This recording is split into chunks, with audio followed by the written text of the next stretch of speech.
Hey guys, welcome back to my YouTube channel. So today I was sitting bored and everything, and I decided to make me some kota. So join me as I try to make kota for the first time. So this is the final product, but do not be worried, trust the process. So let's get down to business. So I am going to need me some avocado. I decided to make avocado puree. I don't know where I learned this from, but it banged. You will see at the end. And obviously, what is a kota without acha? Acha is very essential when making a kota. And this is some chilies that I made the other day. Bangs also. Obviously, I had to fry some chips. Slab chips are the best for a kota. Then here I am putting together my avocado puree, adding some chicken stock, powdered chicken stock, some vinegar, and I mixed it up. Guys, it tastes amazing.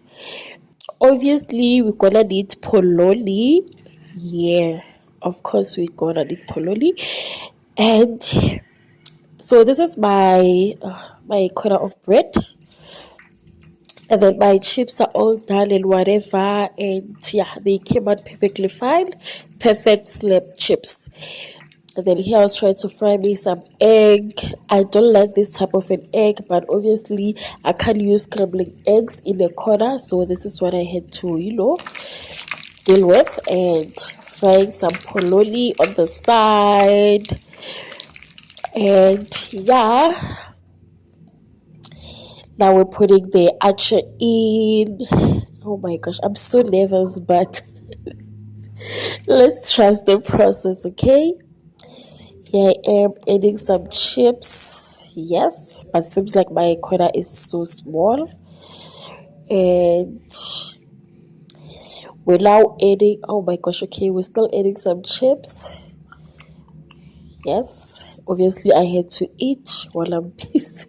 I always do this every time whenever I cook or whenever I prepare something. I always eat. That's why when I'm done, I'm just full. So now I've added some chilies, adding my polony.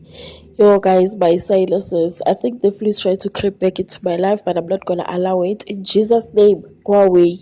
Go away with the flu. Okay, now we're adding some egg. Adding the egg. Okay. There we go. There we go.